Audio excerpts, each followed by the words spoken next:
desarrollar ahora es literatura clásica griega. ¿Ya? Literatura clásica griega. El objetivo de esta sesión es que ustedes puedan valorar, observar la importancia que tiene la literatura clásica griega y sus textos en la cultura actual. ¿Sí?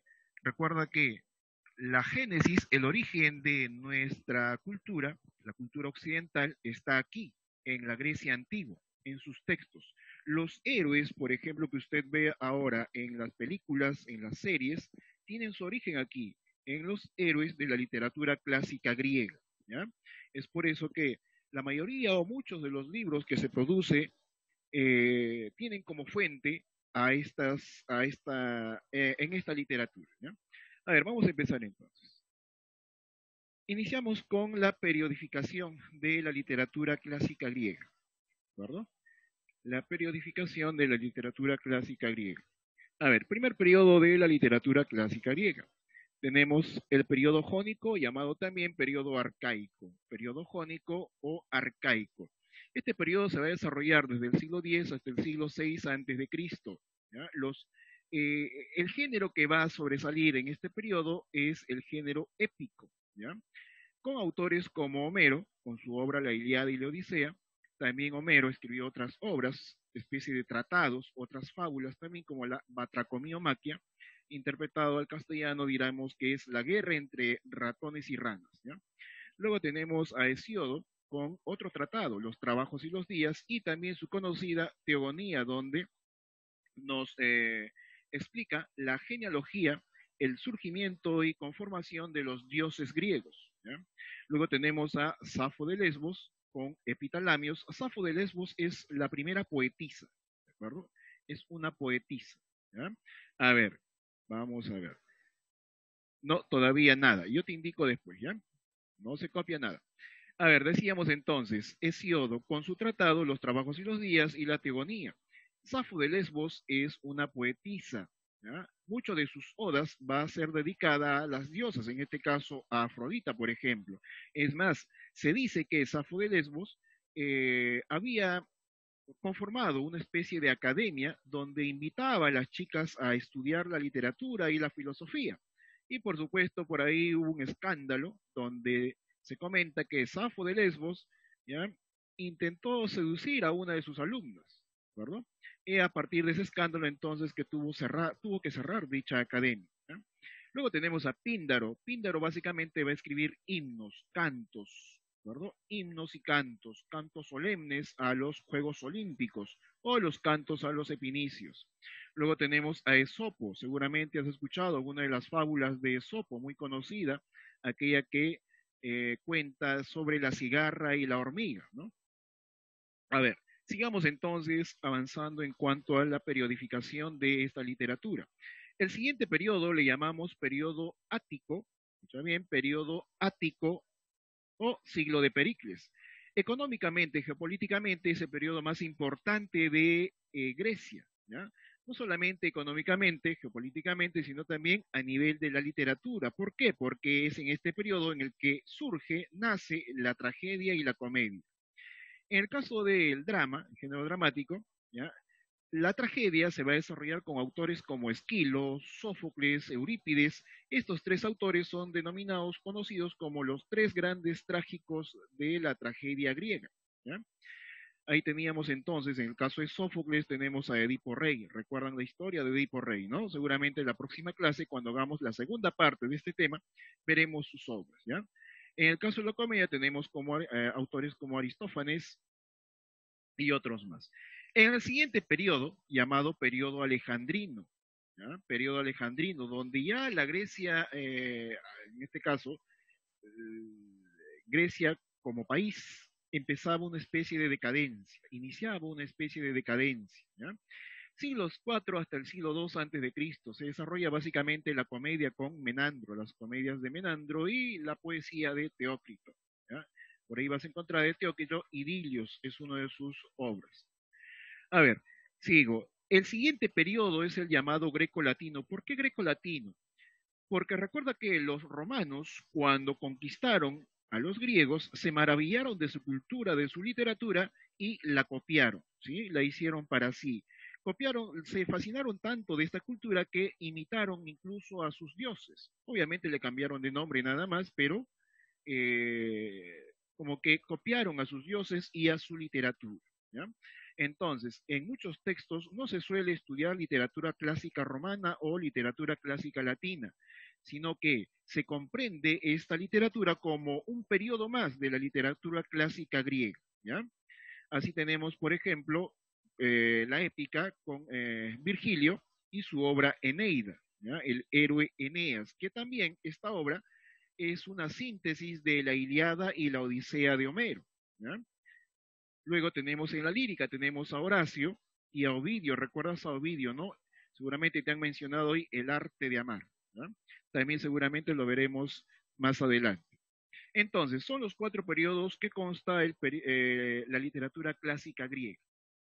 Son los 4 periodos de los que consta la literatura clásica griega. Periodo jónico arcaico, periodo ático o siglo de Pericles, periodo alejandrino y periodo greco-latino.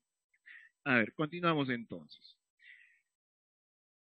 Observa aquí, la literatura clásica griega presenta las siguientes características. ¿Ya? Son características que se han venido imitando en los diferentes periodos de la literatura, sobre todo durante el Renacimiento. A ver, primera característica, hay un equilibrio y simetría en la forma y en el fondo. Recuerda que la perfecta o la belleza para los griegos constaba en eso, en el equilibrio, en la simetría, ¿sí? Eso va a ser aplicado a la literatura, ¿ya? Entonces, para que un texto sea bello, sea algo fascinante, debía guardar un equilibrio y simetría entre lo que se dice y cómo se dice, ¿de acuerdo? Luego teníamos también otra característica, la normatividad. En su poética, Aristóteles expresa las normativas que debe cumplir, por ejemplo, la tragedia. ¿Ya? Toda tragedia debía tener un objetivo, que era la catarsis, ¿no? De lo contrario, carecía de ese denominativo, tragedia. Entonces, se da una serie de normas que exigían al escritor cumplidas para ser aceptado dentro del círculo literario. Luego teníamos el culto a la razón. La tercera característica y la cuarta característica vienen ligados, son importantes. Culto a la razón y posición antropocéntrica. A ver, los griegos, ¿sí? Los griegos escribían en función del ser humano. ¿Cómo así? ¿Te das cuenta que los dioses griegos tienen forma humana? Los dioses griegos, ¿ya? Los dioses griegos tienen las mismas características que los seres humanos, también sufren, también engañan a sus parejas, ¿sí? Etcétera, etcétera, ¿de acuerdo? Entonces, de ahí que digamos que hay una posición antropocéntrica, ¿ah? Y obviamente hay un culto a la razón de tratarse al ser humano. Luego tienes la característica de predestinación. ¿Qué quiere decir eso? Que en la mayoría de los textos o las historias que se cuentan en esta literatura, los personajes antes de nacer ya están predestinados para hacer algo. ¿Ya? Por ejemplo, en el caso de Edipo Rey, antes de nacer, ya el oráculo había vaticinado que mataría a su padre y se casaría con su madre, ¿no? Ahí vemos la predestinación. Luego tenemos el fatalismo, también es otra característica de esta literatura. Lo vemos también en la tragedia, donde los personajes, antes de iniciar sus vidas, ya se sabe cómo van a terminar, ¿sí? Van a terminar de manera muy trágica. Algunos se suicidan, otros se sacan los ojos, como el caso de Edipo, otros terminan desterrados, etcétera, etcétera. ¿Ya? Y por último tenemos la aparición de los aedos y rapsodas en la poesía. A ver, diferencia entre un aedo y un rapsoda.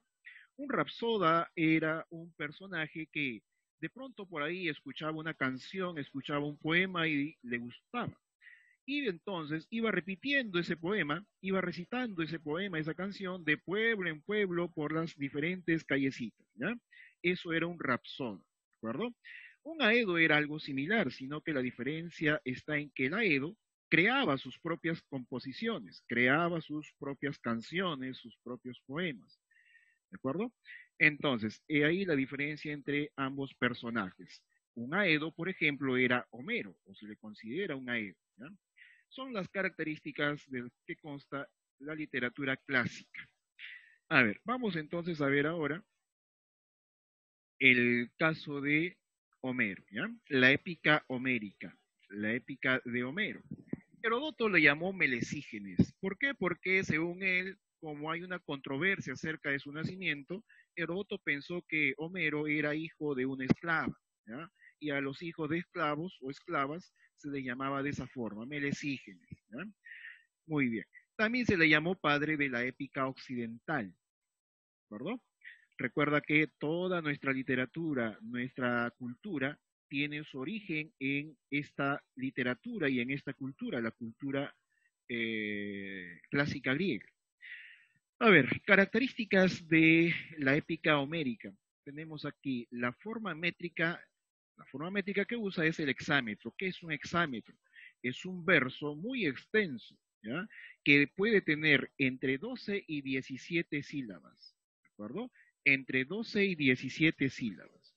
Luego, nos entregan las características de la cultura griega. Por supuesto, en las obras homéricas podemos observar no solamente los valores del pueblo griego, sino también sus creencias, sus tradiciones, costumbres, religión, etcétera, etcétera. ¿Ya?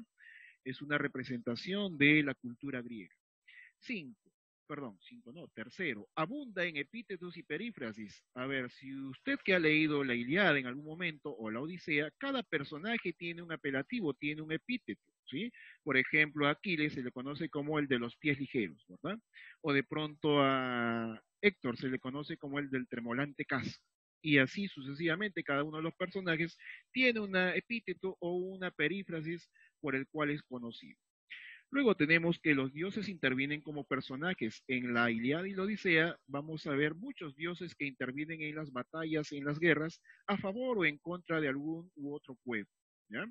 Entonces, esas son las características de la épica griega, perdón, de la épica homérica. ¿Ya?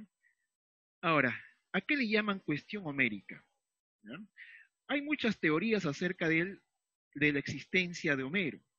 ¿Ya? Hay muchas discusiones acerca de la existencia de Homero. Una de las teorías dice que en realidad Homero no fue una persona, si fue solamente fue un tipo de poeta, una clase de poeta, ¿sí?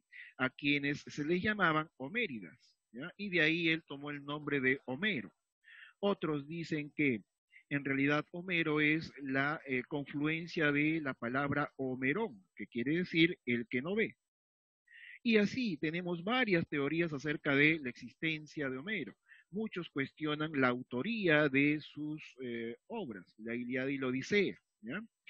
A ver, entonces, a todas esas controversias, discusiones, reflexiones acerca de la existencia de Homero y la autoría sobre estas dos obras, la Ilíada y la Odisea, se le conoce como la cuestión homérica. ¿De acuerdo? Muy bien. Seguimos a ver. Vamos a ver ahora las obras, las dos grandes obras homéricas. La primera, creo que ustedes lo han visto en alguna película, ¿no? La Ilíada, ¿sí? Pero a ver, te voy a hacer algunas observaciones para que no confundas la película con la obra. La obra es un poquito distinta. A ver, primero empezamos con el análisis. Tenemos aquí, es un poema de la guerra, le canta a la guerra. Las características tenemos, pertenece al género épico, es una especie epopeya, tiene 24 cantos. El verso que usa es el hexámetro, aquel que consta entre 12 y 17 sílabas. ¿Ya? Los personajes más importantes en los griegos tenemos a Aquiles, ¿ya? Su epíteto es el de los pies ligeros. Agamenón, pastor de los hombres. Helena, la de hermosa cabellera. Néstor, sabiduría persuasiva. En cuanto a los troyanos, tenemos Héctor, el del tremolante casco, Paris, el joven afeminado, Príamo, hombre de digna realeza. En cuanto a los personajes secundarios, tenemos a Menelao, tenemos a Odiseo, ¿ya? Tenemos a Patroclo, Diomedes, Idomeneo, Calcas, etcétera, etcétera. Recuerda siempre este personaje, Odiseo, ¿ya? Es el personaje principal de no, no es lo mismo, ¿ya? Claro, es una continuación, digamos, ¿ya? Digamos que la Ilíada es la primera parte y la Odisea la segunda parte. ¿Por qué? Porque la historia continúa, obviamente con personajes diferentes, con héroes distintos. En la primera parte se narra la cólera de Aquiles, donde obviamente este personaje es el protagonista, la cólera de Aquiles, ¿ya? Pero en la Odisea se narra, es la continuación de esta batalla o de esta historia, pero con otro personaje, en este caso es de Odiseo. Él quiere volver a su patria, retornar a su patria Ítaca, pero no puede, ¿sí? Tiene muchos enemigos que se lo impiden. Entonces, sigo. Luego tenemos por el lado de los troyanos, tenemos a Andrómaca, que es la esposa de Héctor. Crises es el sacerdote de Apolo. Eneas es un semidios. Pándaro, Polidamante, Heleno, etcétera, etcétera. ¿De acuerdo? A ver, pon mucha atención aquí. El tema central, ya te había mencionado, ¿ya? Se desarrolla la cólera de Aquiles. En la Ilíada se desarrolla la primera y la segunda cólera de Aquiles. La primera cólera es cuando le quitan su esclava, ¿no? Briseida, ¿ya? Cuando Agamenón le quita su esclava, le roba su esclava. La segunda cólera es cuando asesinan a Patroclo, su mejor amigo, ¿ya? Y por supuesto, él en venganza mata a Héctor. A ver, escucha bien, la Ilíada solamente narra, recuerda que la guerra de Troya, ¿ya? La guerra de Troya duró 10 años. ¿Ya? Esta obra, la Ilíada, va a narrar solamente 51 días del 10.º año, del último año. ¿Ya? 51 días del 10.º año. Y la obra empieza cuando en el campamento griego, ¿ya? Surge la peste, ¿ya? Que enferma a los soldados, obviamente mandada por Apolo por haber ofendido el templo justamente de él, ¿no? Entonces, ahí empieza la historia en realidad en esta obra, con el surgimiento de la peste, y termina y concluye con los funerales que se le hace a Héctor, ¿ya? Concluye con los funerales a Héctor. En la película es diferente, no lo vayas a confundir, ¿ya? Por ahí te pregunto en algún examen, ¿cómo termina la Ilíada? No vas a poner, por ejemplo, si en la película te basas, la muerte de Aquiles, ¿no? La obra no dice eso, la obra termina en los funerales de Héctor, ¿ya? Muy bien, otro punto que explicar aquí, la Ilíada, ¿de dónde viene el nombre la Ilíada?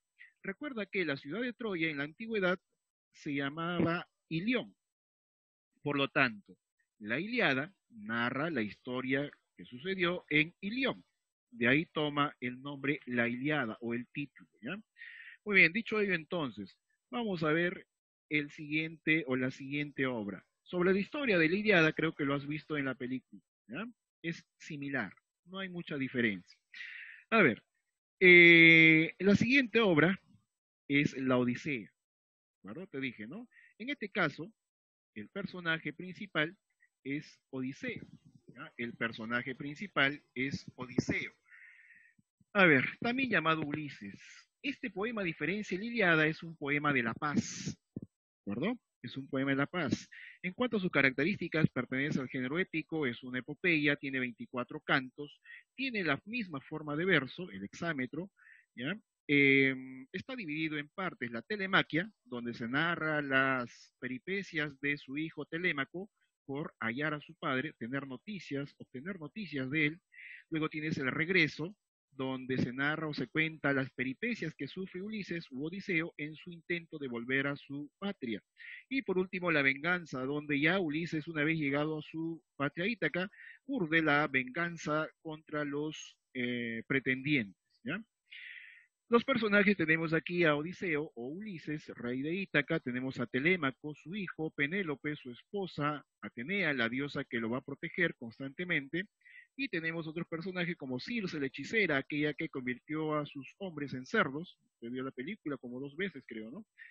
Luego tienes a Calipso, la ninfa que retuvo a Odiseo durante 7 años, Polifemo, el cíclope de un solo ojo, hijo de Poseidón, quien, a quien Odiseo engaña, ¿no?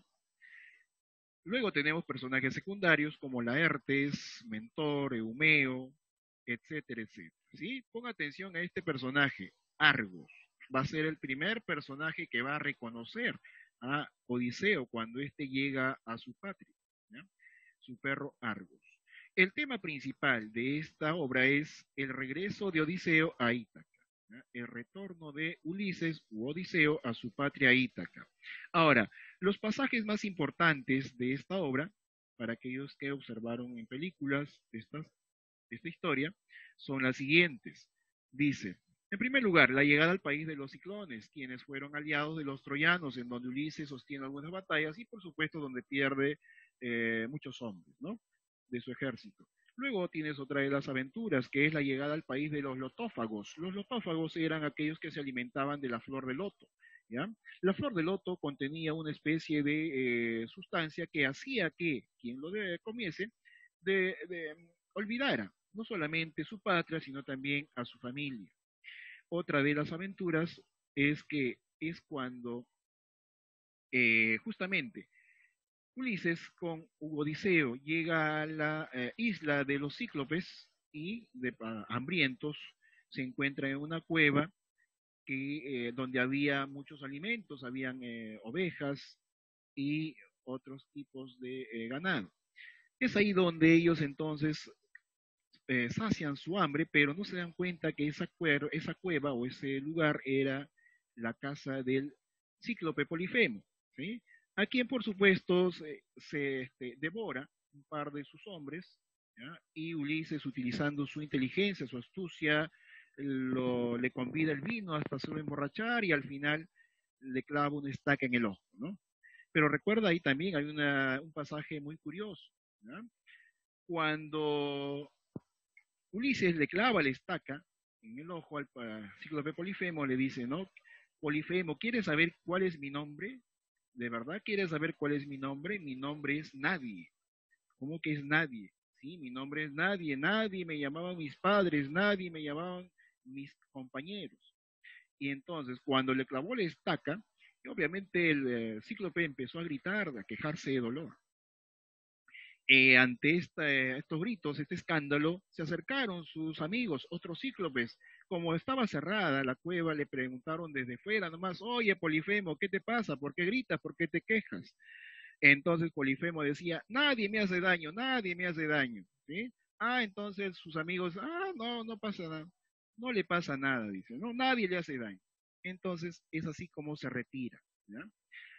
Otra de las características de esta obra o aventuras es la llegada a la isla de Eolos, ¿ya? Del dios del viento, quien otorga a Ulises una ostra conteniendo los vientos adversos y por supuesto sus soldados curiosos, ¿ya? Van a abrir esta ostra y van a liberar estos vientos adversos. Resulta que Ulises ya estaba cerca, su patria Itaca lo tenía a la vista, sino que por curiosidad abrieron esta ostra y dejando escapar estos vientos y se armó, dice, una tormenta que los llevó más allá.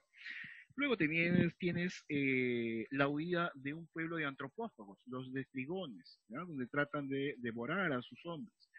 Luego dice, se encuentra con la hechicera Circe, ya te había mencionado. Esta hechicera va a convertir a sus hombres en cerdos. Y obviamente Circe también le va a advertir acerca de algunos peligros en el futuro.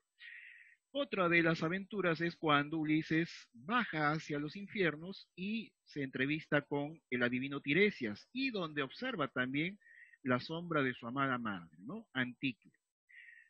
Luego tenemos la aventura donde pasa por el pasaje donde habitaban las sirenas, ¿ya? Donde pide a sus hombres que se tapen los oídos y a él lo amarren a un mástil, al mástil de su embarcación, para poder escuchar el canto de las sirenas. Lo que sucedía era que cuando los hombres oían el canto de las sirenas, estos eran atrapados, encantados y se lanzaban hacia el mar, ¿no? En el punto 9 tenemos el encuentro con Escila y Caribsi, los monstruos, ¿ya? Aquel que tenía varias cabezas y aquel otro que tenía como forma de gusano. Creo que lo has visto en la película también. Luego tenemos la otra aventura, que es la visita a la isla del dios Sol, donde sus compañeros hambrientos se comen las vacas sagradas de este dios, ¿ya? Y obviamente son perseguidos, ¿no? Y por último, su posterior llegada a la isla de Calipso, donde va a ser retenido durante 10 años. Aquí no te he mencionado la aventura más importante, digamos. Es cuando Poseidón hace naufragar la embarcación de Odiseo y este llega a llega al reino de los feacios. ¿Ya? No es que sean feos todos, sino que así se llamaban. ¿Sí? Se llamaban los feacios. ¿Ya? Este lugar entonces es rescatado, acogido por el rey Alcino, y en este lugar va a contar todas sus peripecias. Otra cosa que te voy a indicar aquí, recuerda que la historia en sí de la Odisea no dura 10 años, ¿sí? Sino que dura un mes y algo más. La mayoría de la obra es un relato de las aventuras que hace Ulises a Alcino o en la corte de Alcino. ¿Ya? Él es acogido durante un mes en ese lugar y es ahí donde cuenta todas estas aventuras que tuvo. ¿De acuerdo? Muy bien. A ver, se nos agota el tiempo. Lo que vas a hacer es lo siguiente, en tu cuaderno, en tu cuadernito, ¿ya? En tu cuadernito vas a hacer lo siguiente. En la página 237 tienes un esquema. Después de colocar el título, copias ese esquema, ¿ya? Que es el esquema de la Odisea, ¿de acuerdo? Ya retornando después de una hora, vamos a copiar el esquema sobre la periodificación. También vas a desarrollar la página 237, ¿ya? 237, donde copias este esquema en tu cuaderno, ¿ya? Colocas el subtítulo. El subtítulo es Periodos de la literatura clásica. Después de ello copias este esquema, ¿ya? A ver, tienes 5 minutos más apuntes acerca de las características del clasicismo griego, ¿ya? Tomas apuntes de este cuadrito. Seguido nomás, clasicismo griego, características, copias, ¿ya? Copia este esquema, perdón, este cuadro.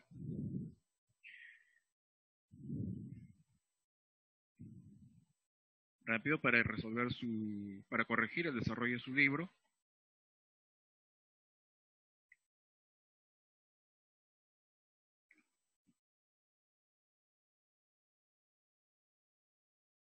237. A ver, práctica dirigida entonces, corrección de los ejercicios o preguntas acerca de este tema. El clasicismo griego es el primer periodo de la literatura occidental que surgió durante el esclavismo y sirvió como modelo a los posteriores movimientos literarios. De acuerdo con este concepto, señale qué características son propias de dicho periodo. Muy bien, hablando de características, aquí te comparto las características. ¿Sí? A ver, número 1 dice, muestra un antropocentrismo. Sí, acá está bien, a ver. Muestra un antropocentrismo. ¿Ya? Posición antropocéntrica, dice. ¿De acuerdo? Muy bien. Sigo. Busca el equilibrio entre forma y fondo. Muy bien, equilibrio y simetría entre la forma y el fondo. Correcto, cumple entonces. Número 3. Hay un politeísmo antropomorfo. A ver, ellos adoraban a muchos dioses, ¿sí? De ahí el politeísmo. Antropomorfo, ¿por qué? Porque los dioses tienen características humanas, ¿sí? Tienen características humanas, tienen formas humanas, tienen reacciones humanas, tienen emociones como los humanos, etcétera, etcétera. ¿Sí? Entonces, también cumple el punto 3. Punto 4. Expresa un marcado fatalismo. Muy bien, es otra de las características de esta literatura, ¿no? El fatalismo, ¿ya? Por lo tanto, las correctas son la 1, la 2, la 3 y la 4. Todas. Dedito entonces para la número 1, número 2. Con respecto a los autores y las obras del clasicismo griego, establezca la relación correcta. Relación correcta. En el esquema anterior, ¿ya? En el esquema anterior, en este, tienes a los autores y sus obras. ¿Ya? A ver, empecemos. Tienes a Hesiodo. Hesiodo, busco Hesiodo. Su obra es la Teogonía. Sí, está acá la Teogonía. ¿Ya? Luego tengo a Safo de Lesbos. Safo de Lesbos. Muy bien, Safo, tengo aquí los epitalabios. ¿Ya? Luego tengo en el siguiente a Píndaro. Píndaro con sus odas olímpicas, ¿sí? Sus cantos olímpicos, sus himnos olímpicos. Y por penúltimo tengo, no, perdón, último, tengo a Teócrito, que había mencionado también en la explicación, ¿verdad? Tiene como obra Idilios, ¿ya? Idilios. Por lo tanto, la alternativa que cumple esa relación es la letra, a ver, alguien me escribe por ahí, que aquí no se ve muy bien. ¿Ya? Ya relacionaste, ya marcaste también, ¿no? Creo que la alternativa está en la, a ver, 1, ¿Alguien me dice cuál es la alternativa que cumple esa condición? ¿Cuál será esa alternativa? A ver. Ah, correcto, la letra A me dice por ahí. Muy bien, ya encontraste entonces la alternativa que cumple la condición. A ver, número 3. Sería, perdón, número 3. Ejercicio número 3 dice, con respecto a Homero, no hay en la actualidad una certeza sobre su lugar de origen existencia, bueno, no está ilegible acá, sobre su existencia. Se han tejido varias teorías en torno a este tema, las cuales se han denominado en conjunto la cuestión homérica. A pesar de todas estas polémicas sobre su existencia o no, se cree que fue un destacado Aeda griego y se le atribuye dos grandes epopeyas, la Ilíada y la Odisea, tomando en cuenta, eh, tomando en cuenta el contenido de estas obras, señale la característica ajena a Homero, aquella que no es, ¿ya? Aquella que no es una característica homérica. A ver, te pongo las características de las obras homéricas, ¿ya? Para que puedas darte cuenta cuál puede ser la respuesta correcta. A ver, empiezo. Número uno dice, perdón, letra A dice, transmitía sus obras oralmente. Transmitía sus obras oralmente. ¿Ya? Sí, recuerda que los aedas transmitían sus obras de manera oral, cantaban, pregonaban sus cantos, canciones en las calles de diferentes pueblos. Luego dice, fusiona la historia y la mitología. Sí, pues la historia la fusiona con la mitología. Recuerda que la guerra de Troya fue un hecho histórico, ¿ya? La guerra de Troya fue un hecho histórico, ¿ya? A ver, decía entonces, fue un hecho histórico. En la letra C dice, representó los valores aristocráticos, sí, representó los valores del pueblo griego, ¿ya? Es correcto también. Luego dice, desdeña, desprecia todo afán didáctico en su obra. No, ese es incorrecto, ¿de acuerdo?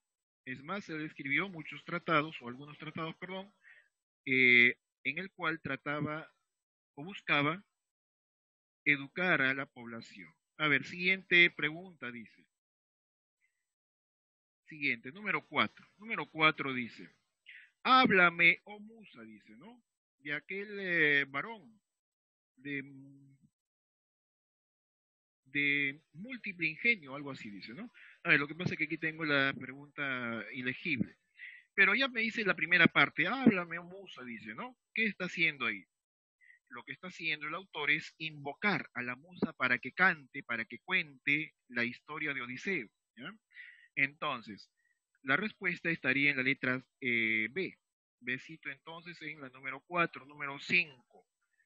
Dice, después cuando el rojo vino había invadido la mente del cíclope, me dirigí a él con dulces palabras. Cíclope, una pregunta me preguntas mi célebre nombre, te lo voy a decir, mas dame dice, mas dame tú el don de hospitalidad como me lo has prometido.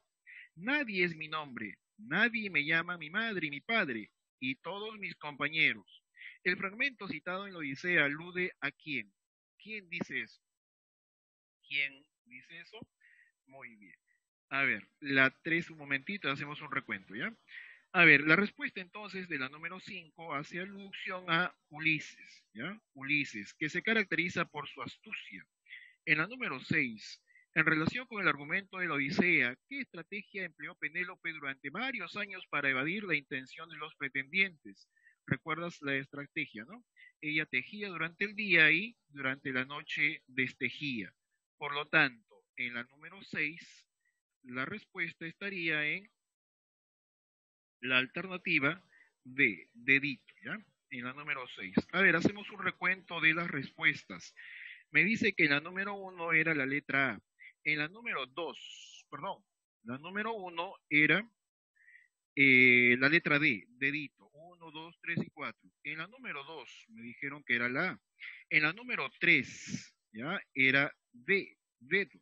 Número 4, la respuesta en la número 4 estaba en la letra B, alternativa B, invocación. Número 5, número 5 era la letra C, Ulises, astucia. Y la número 6 de dedito, ¿de acuerdo? Muy bien. Hasta ahí entonces hemos desarrollado o hemos corregido el desarrollo de estas preguntas que corresponden al clasicismo griego, ¿ya?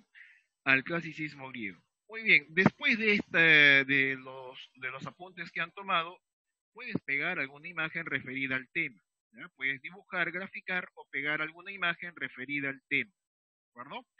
Muy bien, jóvenes, hasta aquí entonces es nuestra sesión acerca del clasicismo griego 1. La próxima clase ya veremos el clasicismo griego 2, donde estudiaremos el género dramático, tragedia y comedia. ¿Ya? Muy bien, es todo entonces por hoy. Hasta luego. Cuídense.